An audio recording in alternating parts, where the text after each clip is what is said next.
Jing was graduate from Tainan Senior First High School and then go to National Taiwan University to study the law, include the politics, and then go to National 政治 University to get the master degree, and went to National 政治 University PhD degree course. During that time, he passed the government scholarship examination. It's a very competitive examination. Got the scholarship to assigned recommended from Tsai Ing-wen, professor at that time. So he went to Cambridge University to get the PhD degree, especially in economic and trade, international relationship, etc. Today he will share today's topic: have Taiwan's politics and economic been planned? Welcome him. Right, shall I go there? Okay. Yeah. Okay. Your convenience. Oh, you can use trilingual or bilingual, trilingual. Depend. Bilingual. Depend. President Guo, Dr. Zhang, and Dr. Zhang too, he, and also Dr. Yang, and my best friend Yang An, Yes. and Dr. Lin, and former President Liao, and also Dr. Liao there. It's a pleasure for me to come here for the second time. I remember in year 2010, I came here to give a talk to you about anti-ECFA. That is year 2010. It's almost more than 6 years ago. And during that period, I have delivered more than 400 speeches nationwide, including so many universities. And after that, I was successfully elected as a congressman in Taiwan. So today, I come here especially to express my thanks to you. Thank you.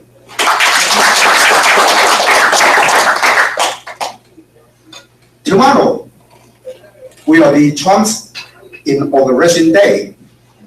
So Dr. Zhang has done a very good job. He asked me to come today. Yes. And he chose the topic. So that is a right time, right place. Yes. And so today we are going to talk about have Taiwan's politics and economy being Trump. I think all of you know that the word Trump has two meanings, right? Here means is Taiwan influenced by Trump's elections negatively, but I put a question mark. I think to some degree, Taiwan will benefit from Trump's presidency. Why I can say that? Because I have powerful points. So today, I don't want to use PPT. I don't want to use PowerPoint, but I have powerful points. To make my argument, Taiwan will benefit from Trump's presidency economically and politically. First, there are three major topics or three major themes in Trump's campaign for US presidency, which are related to China and Taiwan, especially about international trade with China. The first topic or the first argument is USA, USA. That is Trump's slogan during the campaign period.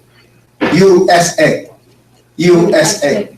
It means United States is the first priority to invest. So invest USA first. That is the first policy. The second international trade policy against China, that is Trump asked China not to manipulate foreign exchange rate between renminbi and US dollars, not to manipulate foreign exchange rate between renminbi and US dollars. The third policy is Trump asked China not to distort international trade between China and the United States, not to distort international trade between China and the United States. These three policies, two of them, no problem with them. First, to invest United States first. That is, Trump can make a fair argument. That is a right policy for the United States. So until now, we know that not just Ford, the Ford company, that is the US car maker, decided not to invest in Mexico, but rather in Michigan State. And not just US car maker follow Trump's policy.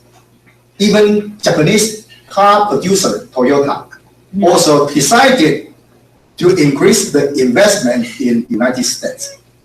Now Trump also asked German car maker, that is Benz and BMW, to invest more in the United States. That is good for US economy. We cannot imagine during the past 20 years, United States as a great country in the world has made a mistake.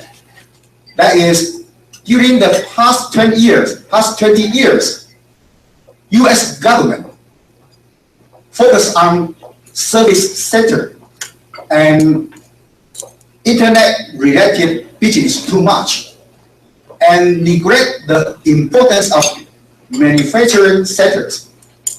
Manufacturing sector, during that past 20 years, US allowed them to invest in Mexico, in Cuba, in China, in India. That was a wrong policy. That is not good for US worker. That is not good for US worker. Now, so many poor American people, they support Trump to invest more in the United States. So not just car producing industry is welcome in the United States. Even toy maker or dustbin maker are welcome in the United States. So in order to provide more job opportunity for US workers, Trump emphasized the importance of manufacturing sector. That is a right policy and nothing to do with the dispute between China and United States. The second international trade policy for Trump is Trump asked China not to manipulate foreign exchange rate and not to distort international trade between China and the United States. These two policies will cause the international trade dispute and conflict between China and the United States. And we all know that there has been a one China policy for the United States. This one China policy began from 1979, so almost more than 40 years policy.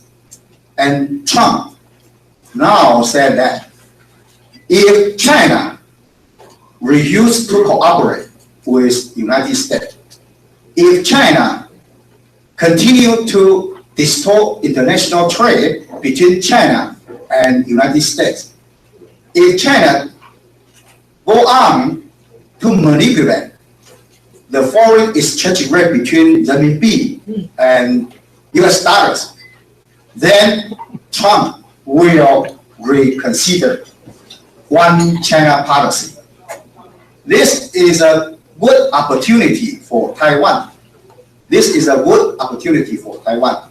So in the end of my speech, I will talk about that. First, I talk about economies. Is it possible for Trump to change his long-time international trade policy for the United States? First, that is TPP. TPP, I think, will become aborted in the near future. When Trump become US president tomorrow, the first things he needs to do is to withdraw the TPP from US Congress, not to ratify TPP. TPP include 12 members, Japan and United States. Last year, these 12 members of TPP has signed TPP. However, in order to make TPP become effective, it requires at least 6 members, and the GDP of these 6 members need to over 85% of GDP. So it means what is needed for TPP to become effective, that is not just Japanese diet, that is Japanese Congress, need to ratify TPP. And actually, Japanese diet has already ratified TPP. However, US Congress, US economy is so big, TPP cannot do without US participation. So if US Congress really refuse to ratify TPP, then TPP will become abortive. So I think the fact of TPP will be doomed, and it will become abortive in the near future. TPP cannot become legally effective without US participation. And this kind of change of US policy is not clear. Actually, in US trade history, this kind of thing happened before. We all know that before WTO was established in 1995, actually after World War II, there was an International Trade Organization initiative. In 1945, United Nations was established after World War II. And the United States took initiative, would like to establish International Trade Organization in the beginning. However, in 1951, former US President Truman decided to withdraw ITO, International Trade Organization Charter, from the US Congress, not to seek the ratification or consent of the US Congress. And the proposal to establish ITO, International Trade Organization, became aborted in 1951. So from this history, we can know that US trade policy is not so stable. United States will adjust their international trade policy according to their national interests. According to their national interests. What happened in 1951? We all know that the only country in the world that are so healthy and sound after World War II and become the world leader, that is the United States. United States become the world leader, replacing the United Kingdom as a new leader of the world. So at that time, to establish International Trade Organization is not in the US interest, because United States is the only leader in the world. It is stupid to establish International Trade Organization to make collective decisions, because United States is only one member. If United States join this International Trade Organization, then United States has one vote. So the International Trade Organization will make collective decisions that is not good for United States. So United States changed their policy in 1951 not to establish International Trade Organization. This kind of thing is quite similar to TPP. The country that took the first initiative to enlarge TPP from 4 small countries to include United States and Japan and become a Trans-Pacific organization, that is United States. United States took the initiative to enlarge TPP. How come Trump come to this conclusion that United States don't want TPP? That is American people. American people have found that TPP will only benefit IP owner, patent owner, international corporation.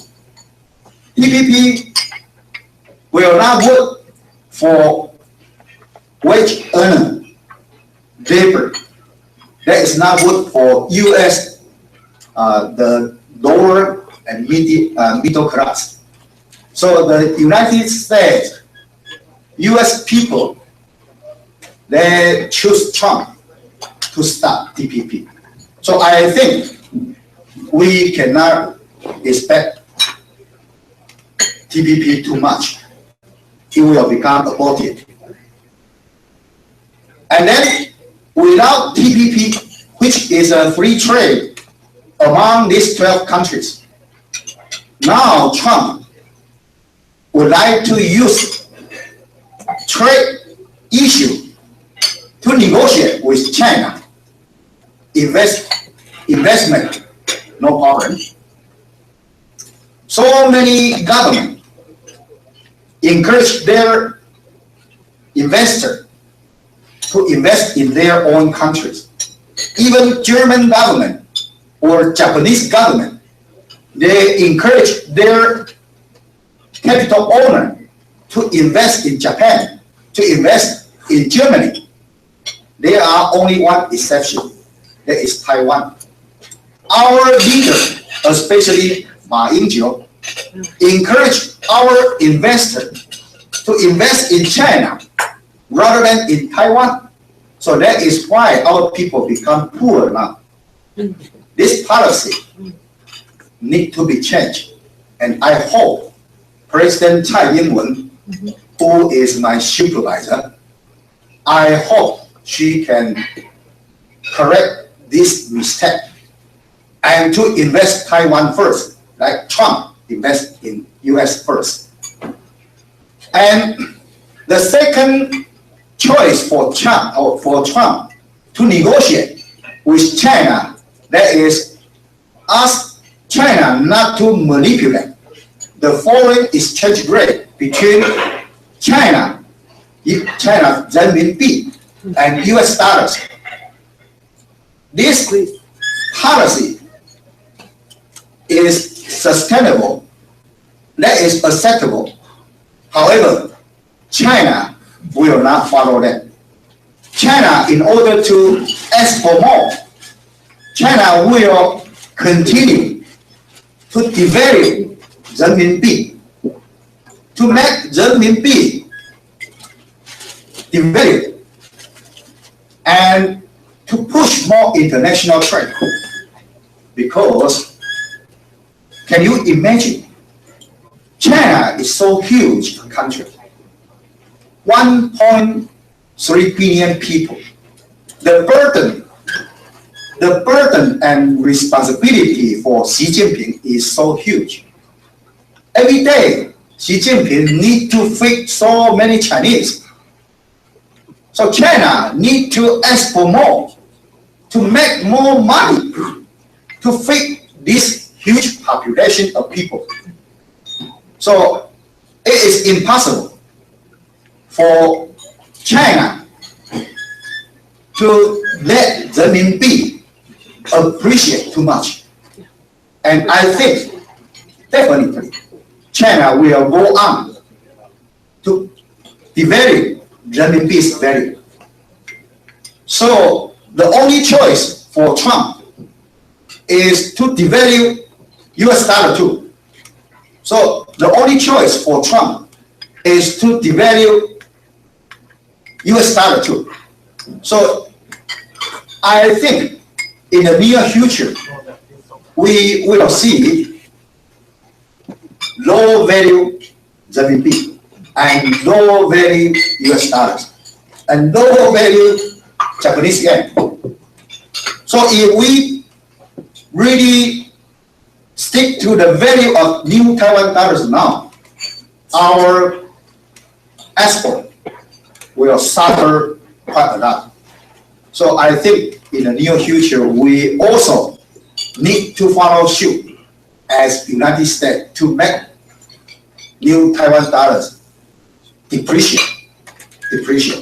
Otherwise, we will lose our international competition capability. So that is what will be happening in the near future, I think. So the third choice, the third policy for Trump is Trump asked China not to distort international trade, not to manipulate international trade between China and the United States. If China go on to distort international trade, Trump has two choices. One is to use Taiwan as a bargaining chip, to force China not to do that, which is good for Taiwan. Another choice is for Trump. Like he said, he would like to impose 45% of custom tariff on Chinese products into US market. Chinese product into US market, Trump will levy 45% of custom tariff, which is a punitive custom tariff. This policy is difficult to maintain. This policy is difficult to implement. Why? Because after 2002, China and the United States are both members of the WTO.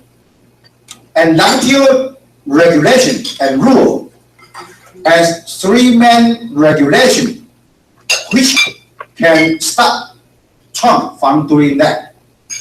The first is when China joined WTO in year 2002, United States negotiated with China at that time, and United States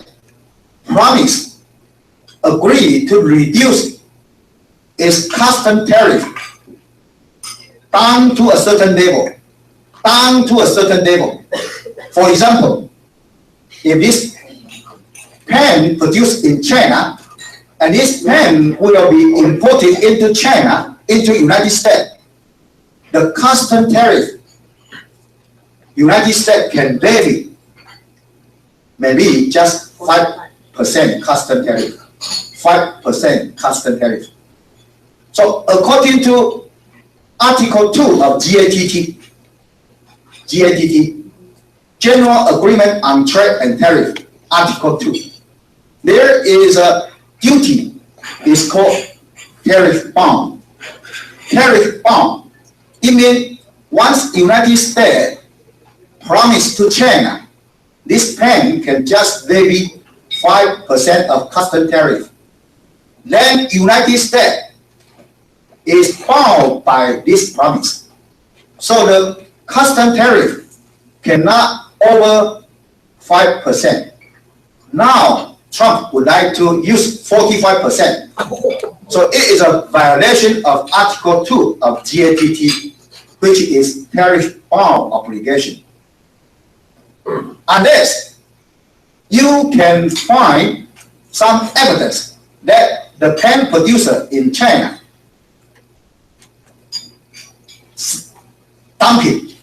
dumping their products into United States, or this pen producer has been subsidized by Chinese government. So they are the only two possible exceptions to this tariff bond. And there is another difficulty for Trump. We all know that there is a basic principle in WTO rules, that is non-discrimination. Non-discrimination. It means United States cannot discriminate against any member of the WTO. China is a member of WTO. South Korea is a member of WTO. Taiwan is also a member of WTO. Japan is also a member of WTO. China cannot discriminate against, United States cannot discriminate against China, especially. So United States need to treat China equally as other WTO members. But Trump alleged to levy 45% custom tariff on Chinese products, but not on South Korean product, not on Taiwanese product. That is not fair for China. That is a violation of non-discrimination principle, which is called most favored nation treatment. Most favored treatment principle, MFN principle. Trump would like to use this 45% custom tariff on Chinese products, will in principle violate MFN principle, unless that just now I have said, unless United States can find support and evidence that Chinese product has been subsidized by China, by Chinese government, or Chinese pen producer, in my case, in my example, is dumping its product into US market. So subsidy and dumping are only two possible ways to implement Trump's 45% policy. First, we talk about subsidy. What is subsidy? Subsidy means Chinese government has granted financial assistance to specific maker, to specific enterprise, and the enterprise really enjoy special benefit to make its product competitive in US market, and US, the same product producer suffer material injury as a consequence. So the legal requirements for Trump to levy tax, this tax is called countervailing tax. The only basis for Trump to levy countervailing tax is Chinese government subsidy, financial assistance. And this financial assistance has been enjoyed by Chinese enterprise to make its product internationally competitive in US market. And US, the same product producer, suffer from material injury as a consequence. In that case, United States can levy countervailing tax. But how much we can levy countervailing tax? It depends how much financial assistance has been enjoyed by the pen producer.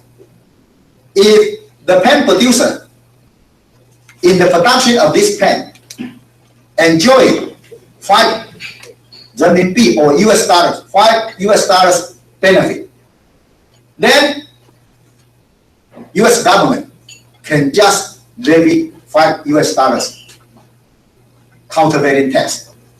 So it doesn't mean it is 45%.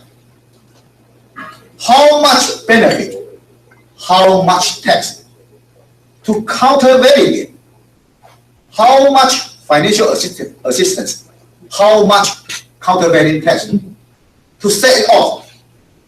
That's all. So it doesn't mean it is a right mechanism, the right mechanism to implement Trump's 45% policy. Then we think about the second approach. That is, if the United States can find the pen producer in China dumping their product into US market, in that case, the United States can levy anti-dumping tax. But what is dumping in international trade? In international trade, it means the Chinese pen producer use unreasonable price to export the product to US market below reasonable price in China. So if this pen in Chinese market, the reasonable price is $10, and this pen exported into US market, and China just sell the pen at $5, then that is dumping. But how much we can levy the anti-dumping tax? $5. The gap between 10 and 5. So it is also a little different from 45% of custom tariff. So there are only two choices. But at least Trump will ask US trade agency like USTR and Fair Trade Commission to investigate so many Chinese products coming into United States and to levy anti-dumping tax to heavy countervailing tax, and this will cause a dispute between United States and China. And from today's newspaper, we already know that China already fired, not just our President fired. China has already fired first. So the Chinese government has decided to levy anti-dumping tax on U.S. corn products into China. So there is already a small-scale trade war in China and the United States. I think that will be good for Taiwan.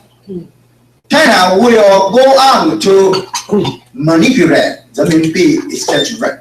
China will go on to distort international trade to make more money to feed Chinese people. So there will be no compromise between China and the United States in international trade. That is about the living of Chinese people. So Trump only can have two choices. Second choice, that is use Taiwan's status as a bargaining chip to force China not to do that. So in this case, Taiwan can reutilize this opportunity. United States use Taiwan as a bargaining chip, and I think Taiwan need to be happy to be used. We are happy to be used by United States to bargain with China. So our government can, in the near future, ask United States government, you see, China is not going to stand down. So would you please to upgrade our agency in the United States as a Taiwan Institute in Taiwan? So if United States really decided to upgrade our institute in Taiwan as a Taiwan Institute in Taiwan, or even Taiwan Embassy in Taiwan, like in the United States. So if United States really upgrade our institute in Taiwan, in the United States as a Taiwan Institute in the United States, or Taiwan Embassy, then our status will be enhanced, which is good for Taiwan. So I think Trump will be a chance for us to enhance our international status. So I think we need to make the best use of this opportunity. We wait for so long a time. China will stick to their policy, and United States will insist on using Taiwan to bargain with China. And then in that case, Taiwan can use that opportunity to enhance our international status. So that is why I put a question mark here. Taiwan will not be Trump. Taiwan will get some benefit from Trump's presidency. It depends on how our leader in Taiwan make the best use of it. So that is my opinion. Thank you.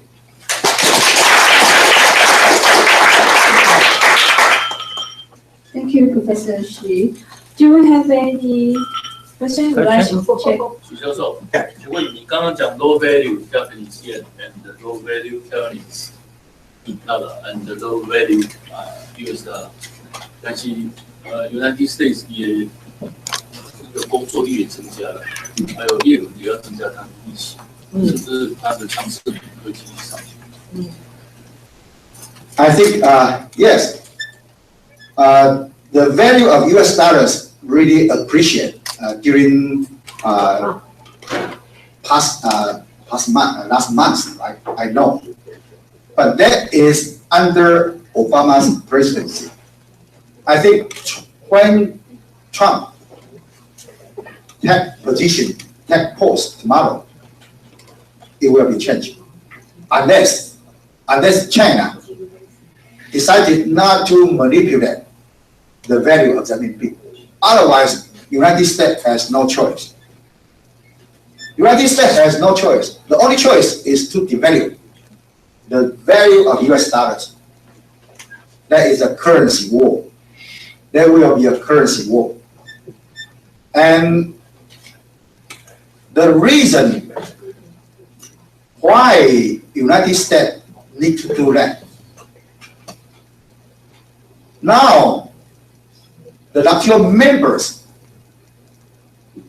has little room to use custom tariff to influence international trade, because nowadays the international trade among WTO members, generally speaking, the custom tariff is just 4.6%. That is a low custom tariff rate. The room is not enough for us to manipulate international trade.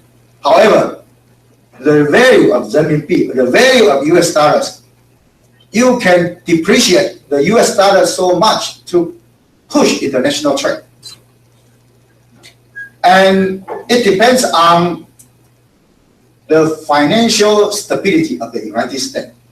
If the United States can resist the financial crisis, control the financial crisis, then currency war will be inevitable. Currency war will be inevitable. Nowadays, not just Abe Shinzo use low Japanese yen, low value Japanese yen to push Japanese export. So many countries use this way. And I think China, actually Taiwan and South Korea also has this kind of record to use the value of its currency to push more international trade. I think the United States under Trump's presidency will do the same. Yes. Good. Thank you. Have any more questions would like to rise for the speaker? After meeting. Okay. Okay. Thank you, Professor Shi.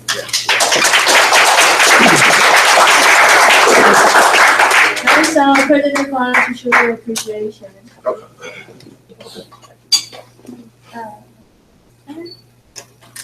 Thank you. Thank you. Thank you. Okay, and so attendance report can I have changed.